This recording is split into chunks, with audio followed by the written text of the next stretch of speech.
Buongiorno a tutti, sono Massimo Mondini, sono un ex pilota dell'aeronautica militare, sono uscito in pensione col grado di colonnello, ma questo è ininfluente. Sono entrato in aeronautica nel 1972. Perché sono entrato in aeronautica? Perché vivo in un ambiente aeronautico, ho vissuto in un ambiente aeronautico, essendo di Bracciano e avendo vissuto tutta l'adolescenza a Bracciano c'è praticamente la storia dell'aeronautica, l'idroscalo, il sito aeronautico dove praticamente è nata l'aeronautica militare. Il primo dirigibile nel 1908 volò qui proprio dal sito, dall'idroscalo di Vigna di Valle. Quindi ho vissuto questa atmosfera di aviazione, l'ho vissuta sin da bambino. E cosa si sogna da bambino? Si sogna di fare qualcosa e magari io ho sognato di fare il pilota. Quindi quando c'è stata l'opportunità, negli anni 70, finite le scuole, finito il diploma, ho fatto il concorso per pilota di complemento e ho vinto il concorso, l'88esimo corso di pilotaggio per allievi ufficiali di complemento e sono entrato in aeronautica. Ho fatto la trafila latina, col vecchio P148, quindi proprio stiamo parlando già di aerei un pochino antichi, col P148, poi a Lecce con l'MB326, il famoso macchino, poi tornato a Latina per fare il P166, perché ero stato destinato alle linee trasporti, e da lì a Pisa. Nel 74 sono arrivato a Pisa e ho incontrato un aeroplano magnifico che aveva una storia veramente importante, il C-119. Il C-119 che è stato il mio primo velivolo grande della mia carriera professionale, ma è stato anche l'ultimo, perché purtroppo sono uno di quei due piloti, ero il copilota di quel volo bellissimo. È stato un volo significativo per celebrare il C-119 che usciva dalla linea operativa dell'aeronautica. Era il gennaio del 1979, appunto facemmo l'ultimo volo, io facevo parte dell'equipaggio e avevamo imbarcato degli ospiti, circa 25 passeggeri. Abbiamo fatto questo volo che doveva significare, siamo ripassati sul campo per far vedere, no, per l'ultima volta questo velivolo che abbandonava la linea operativa, e poi in atterraggio che cosa facciamo? Facciamo il ripido.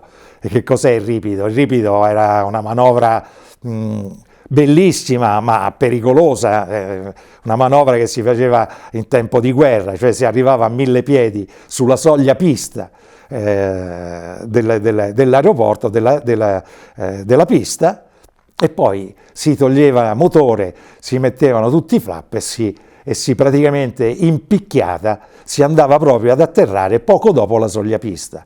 Soltanto che eravamo abituati a farlo praticamente da scarichi, era una manovra così, era un po', a volte la facevamo anche un po' goliardica, no? Per divertirci, oltre che per l'allenamento. Ma quella volta avevamo i passeggeri, quindi questo ripido è venuto benissimo, soltanto che tira e purtroppo abbiamo tirato, ma il ruotino principale, anzi se non ricordo male, il carrello di sinistra che ebbe un cedimento e quindi praticamente siamo andati fuori pista, ringraziando Dio, il velivolo distrutto, però nessuno si fece male. Questa è stata la cosa più bella, intervennero i pompieri, eccetera, eccetera. Ci sono delle foto molto belle.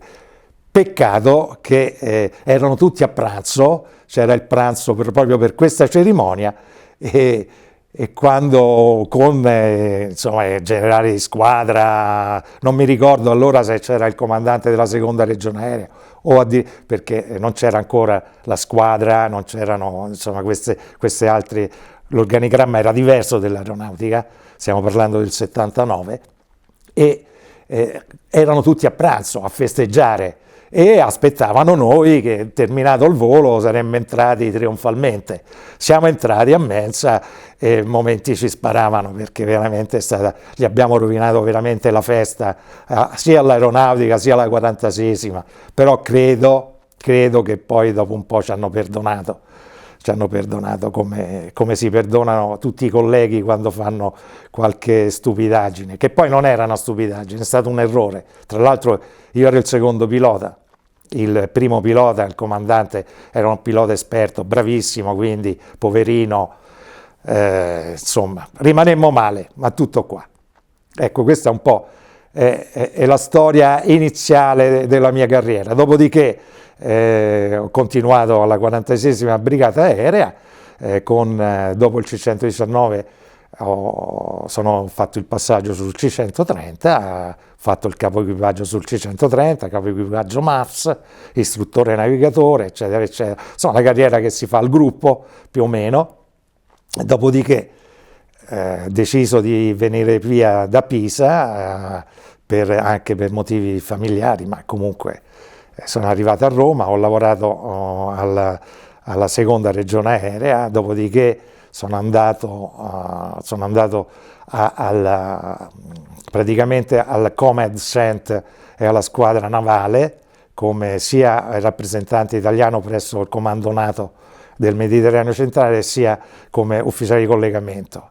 E poi ho avuto la fortuna di esaudire la mia più grande passione, veramente la passione di sempre, che era la storia, in questo caso la storia aeronautica. E nell'anno 2000 presi l'incarico, mi fu dato l'incarico di direttore del Museo dell'Aeronautica Militare, e da lì è iniziato, devo dirlo, al di là del volo che è stato eccezionale, insomma, è stato un periodo eccezionale volare, poi ho continuato a volare, per carità, però diciamo il periodo del museo è stato veramente il periodo più bello della mia vita per quanto riguarda, perché finalmente ho potuto esprimere tutto quello che avevo nei riguardi della passione della storia e anche della museologia.